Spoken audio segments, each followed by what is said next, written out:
नमस्कार, अपना बिहार देख रहे हैं आप और मैं हूं आप सबके साथ अनूप। शुरुआत बिहार में बड़े पैमाने पर हुए प्रशासनिक फेरबदल की करते हैं। कई सीनियर आईएएस अधिकारियों का तबादला करते हुए आज कईयों को अतिरिक्त प्रभार भी सौंपा गया है। तो वहीं 20 से ज्यादा ऐसे आईपीएस अफसर हैं जिनका ट्रांसफर आज बिहार में किया गया है। गृह विभाग की ओर से तबादलों की अधिसूचना जारी कर दी गई है। तो देखिए, हम आपको बता रहे हैं कई अधिकारियों का तबादला हुआ आईएएस और बिहार में बड़े पैमाने पर प्रशासनिक फेरबदल किया गया है। गृह विभाग से जारी अधिसूचना के मुताबिक कई आईएएस और आईपीएस अधिकारियों का तबादला कर दिया गया है। जिन प्रमुख आईएएस अफसरों का तबादला हुआ है उनमें अमृतलाल मीणा केंद्रीय प्रतिनियुक्ति पर भेजे गए हैं। अमृतलाल मीणा पथ निर्माण विभाग के अपर मुख्य सचिव थे, जबकि प्रत्यय अमृत को पथ निर्माण विभाग का अतिरिक्त प्रभार दिया गया है। आपदा प्रबंधन विभाग का अतिरिक्त प्रभार संजय अग्रवाल को दिया गया है। बिहार के परिवहन सचिव हैं संजय अग्रवाल। तो वहीं बिहार में बड़े पैमाने पर आईपीएस अधिकारियों का भी तबादला किया गया है। 20 से ज्यादा आईपीएस अधिकारियों का तबादला किया गया है। आलोक राज डीजी प्रशिक्षण बनाए गए हैं, जबकि Vinay Kumar ADG law and order बनाए गए हैं। जेएस गंगवार एडीजी मुख्यालय बनाए गए, जबकि नयर हसनैन खान एडीजी ईओयू यानी आर्थिक अपराध इकाई के नए एडीजी होंगे। संजय कुमार, न्यूज़ 18 पटना।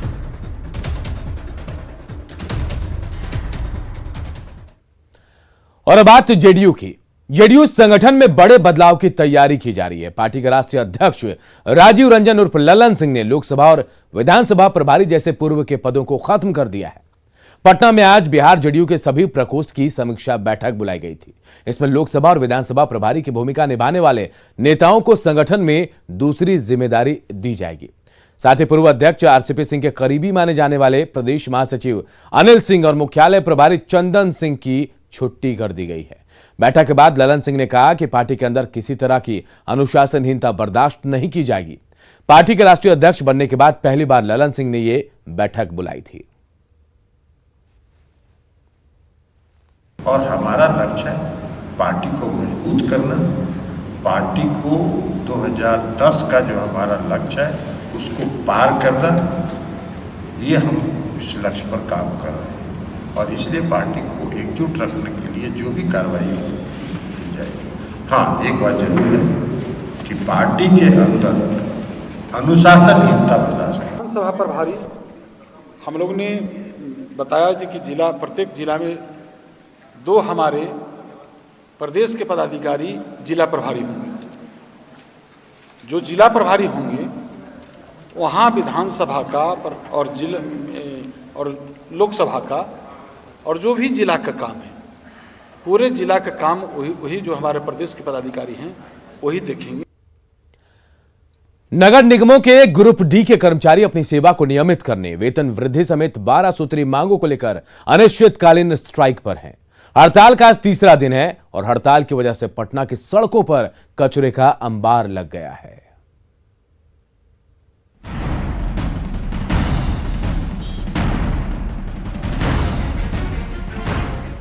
कचरे के इस ढेर को देखिए। ये हाल पटना के बोरिंग रोड चौराहे का है। आजकल ऐसी ही स्थिति पूरे राजधानी की। हर तरफ कूड़ा ही कूड़ा है और इसकी वजह है पटना नगर निगम के सफाई कर्मचारियों की हड़ताल। पिछले 2 दिनों से नगर निगम के सफाई कर्मचारियों के हड़ताल के बाद पटना में कूड़े का अंबार लग गया है। और आपको बता दूं कि लगभग 500 टन से ज्यादा कूड़ा पटना शहर में सड़कों पर आ गया है और जिससे लोगों की परेशानियां जो है वो बढ़ा दी है। आपको जरा देखिए कि अभी हम यहाँ पे बोरिंग रोड चौराहे पे खड़े हैं और चौराहे पर की ये स्थिति हम आपको दिखा रहे हैं कि किस कदर कूड़ा जो है वो मुख्य सड़क के किनारे यहाँ पे फेंका गया है। पटना की ये हालत तब हुई जब 3 दिन पहले अपनी 12 सूत्री मांगों को लेकर 30,000 निगम कर्मचारी हड़ताल पर चले गए। ये लोग पिछले कई साल से कॉन्ट्रैक्ट पर काम कर रहे हैं। अब मांग है कि इनकी नौकरी स्थायी की जाए, सही सम्मान, सही वेतन दिया जाए। जिन लोगों को 10 साल काम करते हो चुका है उन्हें स्थायी किया जाए। इन सफाई कर्मियों की हड़ताल की वजह से पूरे पटना में कूड़े का ढेर लग गया है और बीमारी का खतरा भी बढ़ गया है। हालांकि नगर निगम का दावा है कि 2 पालियों में सफाई करवाई जा रही है।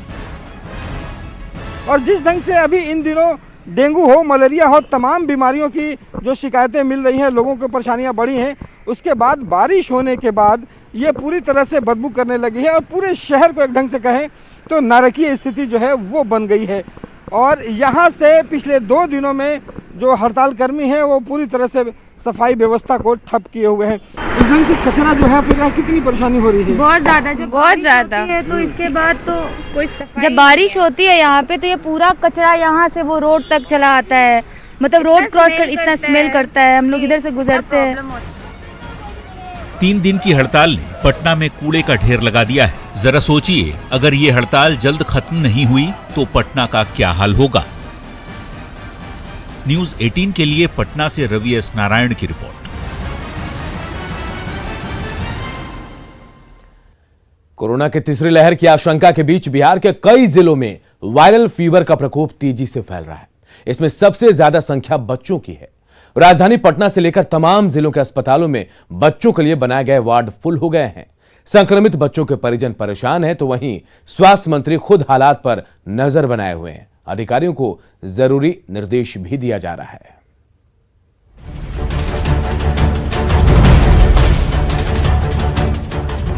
बिहार के कई जिले वायरल फीवर की चपेट में हैं। हालात ऐसे हैं कि राजधानी पटना के सभी बड़े अस्पतालों में बच्चों का वार्ड फुल हो चुका है। एनएमसीएच हो, IGIMS या फिर PMCH, यहाँ के नीकू और पीकू वार्ड के सभी बेड भर चुके हैं। नवजात से लेकर 12 साल तक के बच्चे सर्दी, खांसी, बुखार, बेचैनी और निमोनिया से ग्रसित हैं। लगातार मरीजों की संख्या में इजाफा हो रहा है। इन सब के बीच प्रदेश के स्वास्थ्य मंत्री मंगल पांडे ने सभी जिलों का दौरा करने का निर्देश राज्य स्वास्थ्य समिति की टीम को दिया है और हालात पर नजर रखने की बात कही जा रही है। हाँ, विगत सप्ताह दिन से इन बच्चों की संख्या, ऐसे बुखार लगने वाले बच्चों की संख्या बढ़ी है, लेकिन जो जांच कराए गए हैं उस जांच में ये वायरल फीवर का ही लक्षण सब जगह से दिखाई पड़ा है। वहीं मुजफ्फरपुर में भी वायरल फीवर के मामले तेजी से बढ़ रहे हैं। जिले के सभी PHC को अलर्ट पर रहने का निर्देश दिया गया है। वायरल फीवर से निपटने की पूरी तैयारी का दावा भी किया जा रहा है। सभी स्वास्थ्य केंद्रों को, प्राथमिक स्वास्थ्य केंद्र को, सामुदायिक स्वास्थ्य केंद्रों को सचेत किया गया है कि जहां इस तरह की जो है बात है वहां अविलंब मेडिकल टीम भेज करके लोगों का इलाज कराना सुनिश्चित करें। और अभी तक जो हम लोग के क्षेत्र में जो वायरल इन्फेक्शन है ये सेल्फ लिमिटिंग है, 3 से 5 दिन में ठीक हो जा रहा है। बात यदि पश्चिम चंपारण के बेतिया अनुमंडल की करें तो यहाँ बड़ी संख्या में बच्चे वायरल बुखार से पीड़ित हैं। बेतिया में जिले के सबसे बड़े अस्पताल GMCH के सभी बेड फुल हो चुके हैं। लाचारी में लोग निजी क्लिनिक की ओर रुख कर रहे हैं। डिस्ट्रिक्ट मेडिकल कॉलेज है, सारे जगह से रेफर होकर बच्चे यहाँ आते हैं, जितना ही PSC है, एडिशनल PSC है या प्राइवेट क्लिनिक से, तो यहाँ पे नंबर ऑफ बेडेड काफी कम है। पूर्णिया में भी वायरल फीवर दस्तक दे चुका है। बड़ी तादाद में बच्चे अस्पताल में भर्ती हो रहे हैं। हालांकि यहाँ के राजकीय मेडिकल कॉलेज में इलाज की बेहतर व्यवस्था होने से परिजन संतुष्ट हैं, जबकि अस्पताल के हर वार्ड में ऑक्सीजन और दूसरी जरूरी सेवाओं को दुरुस्त रखे जाने का दावा किया जा रहा है। बच्चे को पहले सर्दी, खांसी, निमोनिया का लक्षण था और प्लस उसको लैट्रिन से ब्लड आ रहा था, तो उसी का इलाज हो रहा है। प्रॉपर इलाज हो रहा है। कोई दिक्कत नहीं। अभी क्या क्या सुविधा है यहाँ बच्चे? हाँ, फंक्शनिंग। SNCU में हमारे 24 बेड है, सब फंक्शनिंग है। हमको 4 को पेटिशन है, 2 पहले से थे MD, अभी 2 आए। बात यदि बेगूसराय जिले की करें तो वायरल बुखार की दस्तक के बीच सरकारी अस्पतालों में लगाए गए ऑक्सीजन जेनरेटर प्लांट भी शुरू नहीं किया जा सका है। विभागीय लापरवाही के चलते कोरोना के दूसरी लहर में कई मरीजों की जान तक जा चुकी है। बावजूद इसके वायरल बुखार से पीड़ित गंभीर बच्चों के लिए ऑक्सीजन सिलेंडर की कमी परेशानी का सबब बन रही है। अभी जो बच्चों में वायरल फीवर चल रहा है वो एक तरह का निमोनिया है और इसमें बहुत सारे बच्चे बीमार पड़ते हैं, बहुत सारे। कोरोना काल में तेजी से बढ़ रहे वायरल फीवर के मामलों ने लोगों को परेशान कर रखा है। ऐसे में कई जिलों में स्वास्थ्य विभाग की तैयारियों पर सवाल भी खड़े हो रहे हैं। तो कुछ जगहों पर बेहतर व्यवस्था से लोगों को राहत भी मिल रही है। हालांकि स्वास्थ्य विभाग बेहतर व्यवस्था का दावा जरूर कर रहा है। न्यूज 18 के लिए मुजफ्फरपुर से सोनू शर्मा, पूर्णिया से कुमार प्रवीण, गोपालगंज से मुकेश और बेगूसराय से संतोष के साथ पटना से शैलेंद्र की रिपोर्ट। मुख्यमंत्री नीतीश कुमार पूर्व शिक्षा मंत्री मेवालाल चौधरी को श्रद्धांजलि देने मुंगेर के तारापुर पहुंचे। सीएम ने कहा कि कोरोना की वजह से वो मेवालाल चौधरी की मौत के बाद तुरंत नहीं आ सके और जैसे ही मौका मिला वो मुंगेर पहुंचे। सीएम के साथ मंत्री विजय चौधरी, संजय झा और अशोक चौधरी भी मौजूद थे। पत्नी भी एमएलए हुई, सब तरह से उनका सम्मान करते रहते थे। अचानक इस कोरोना के दौर में उनकी तबीयत खराब हुई, लोग एक एक चीज़ को देखते रहे, लेकिन फिर भी वो चले गए। बहुत दुख की बात थी, लेकिन वो कोरोना का पीरियड था तो उस बीच में तो बहुत सारी चीज़ों पर वो रखा गया था रेस्ट्रिक्शन। नेता प्रतिपक्ष तेजस्वी यादव ने गोपालगंज में राज्य सरकार पर जमकर हमला बोला। तेजस्वी ने जेडीयू बीजेपी गठबंधन को बेमेल बताया। तेजस्वी ने पूर्व विधायक देवदत्त राय की पुण्यतिथि पर उनकी मूर्ति पर माल्यार्पण किया और बाद में जनसभा को संबोधित किया। मौजूदा जो डबल इंजन की सरकार है वो डबल इंजन नहीं बल्कि ट्रबल इंजन की सरकार है।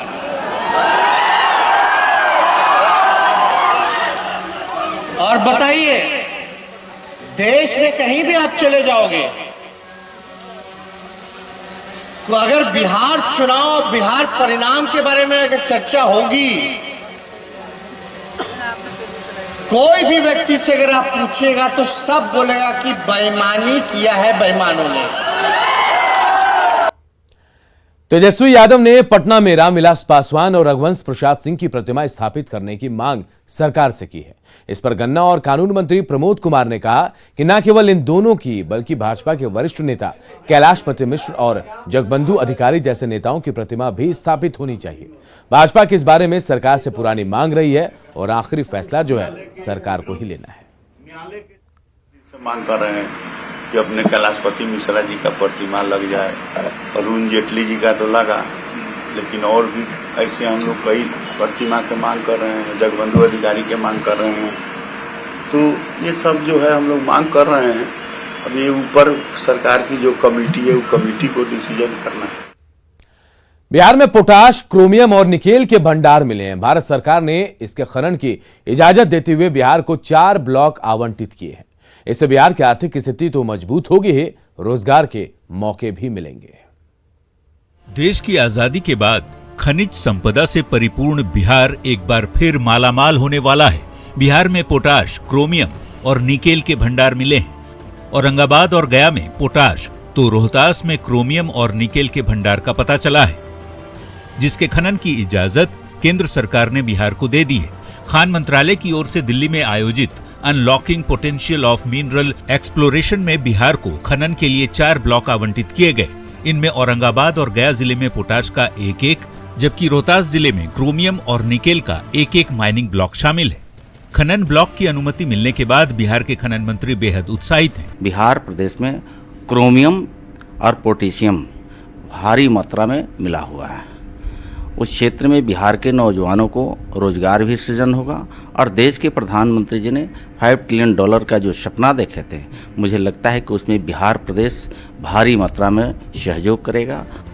देश की आजादी के बाद बिहार की पहचान खनिज संपदा से परिपूर्ण राज्य के तौर पर होती थी। देश का कुल 50% कोयला, बॉक्साइट और लोहा, साथ में 100% तांबा बिहार में ही पाया जाता था। लेकिन इसका लाभ भी दूसरे राज्यों को मिलता रहा, क्योंकि इन खनिज और रसायनों से जुड़े मुख्यालय बिहार से बाहर थे। इसके बाद 15 नवंबर 2000 को झारखंड को बिहार से अलग कर दिया गया और बिहार ने अपनी खनिज संपदा भी खो दी।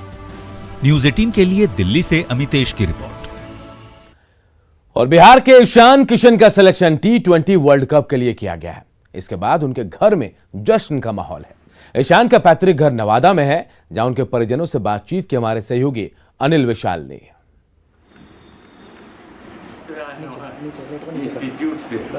बहुत अच्छा लगा, हम लोग और अच्छा परफॉर्म करे और आगे बढ़े और हम लोग ये अनमोल रत्न ऐसा किया, हम लोग बहुत खुशी की बात है कि इतना हम लोग नाम ऊंचा किया और इतना अच्छा परफॉर्म करता है। कुछ ख्वाहिशें और रह गई हैं बाकी? हाँ, एक ख्वाहिश और मेरी है कि अब अगले बार वो अच्छा परफॉर्म करते हुए टेस्ट इंडिया में चल जाए, टेस्ट मैच में आज उसका सिलेक्शन हो जाए। हम लोग कामना करते हैं कि वो और आगे बढ़े, इंडिया टीम में टेस्ट मैच में आवे, यही हम लोगों की कामना है। सारे लोग रात ही से एक जश्न का माहौल यहाँ है, रात से जश्न लोग मना रहे हैं। क्या संदेश होगा ईशान के लिए? ईशान से रात भी बात हुई है, वीडियो कॉन्फ्रेंसिंग के द्वारा वो बात किया था। भारत पाकिस्तान के मैच का इंतज़ार कर रहे हैं, जब ईशान किशन पाकिस्तान के खिलाफ अपना T20 मैच खेलेंगे, और हम उस मैच का इंतज़ार अब हम लोगों को बेसब्री से है। और अपना बिहार के इस बुलेटिन में इतना ही। आगे है जोहार झारखंड।